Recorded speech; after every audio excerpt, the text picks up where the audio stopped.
You forgetting something? Oh.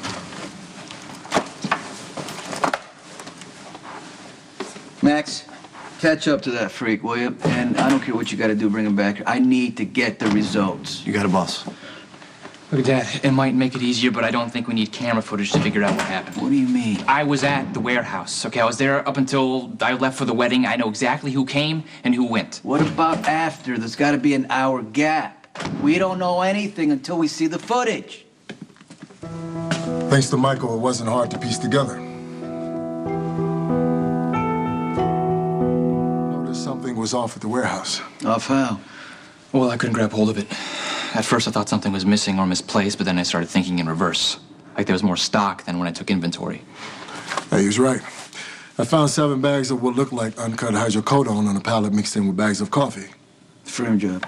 No, after the bakery got busted, somebody got stuck with a product they couldn't move. Picture one legit business to plant it. Not somebody, there's the cars. Whoever. Dante probably walked in on him. Where are the drugs now? That's a conversation with just you and me. Yeah, I was under the impression that the cops showed up to search the warehouse. Yeah, they did. And I know Ronnie Domestico, he's the dog with a bone when it comes to putting me behind bars, so I can't imagine him just, running away. They ran, actually.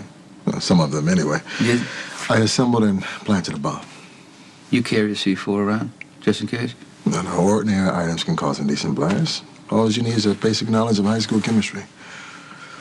Resourceful. Thanks. But what I'm saying is, it must have been difficult to get the drugs past the cops. Where are the drugs now? Look, don't you think we should talk about this another time? So you wouldn't have found the drugs if it hadn't been for me. And now you're trying to cut me out? Mike. Look, you found Dante. Okay, the cops are going to be asking you a lot of questions. Now, it's better to have deniability than get caught making a false statement. I don't want you involved here anyway. I don't know what you're still... If I hadn't gotten involved, you'd be behind bars right now. Look, I noticed something was off and I called Max. It was my first instinct. But that's what I'm talking about. You were willing to let your brother bleed so I wouldn't go to prison. But Dante's fine. What if it gone the other way? Would you be able to live with yourself if your brother died because you didn't get him any help? You have to think before you act. When I don't do that, something happens, right? It blows up in my face. Somebody I love has to pay the price. You already have. I don't want you to go down that road. Dad, when everybody turned against you, I was good enough for you to ask for my help. Now you have another option, so I'm getting kicked to the curb? You don't know Shawn. None of us know Shawn. How could you trust him more than me? You're not listening to me. It's not about trust. Yeah, it is about trust. You think he deserves yours and I don't. No, why don't you put it to the test? Shawn, why don't you tell my dad what you're doing with my mom in the warehouse panic room?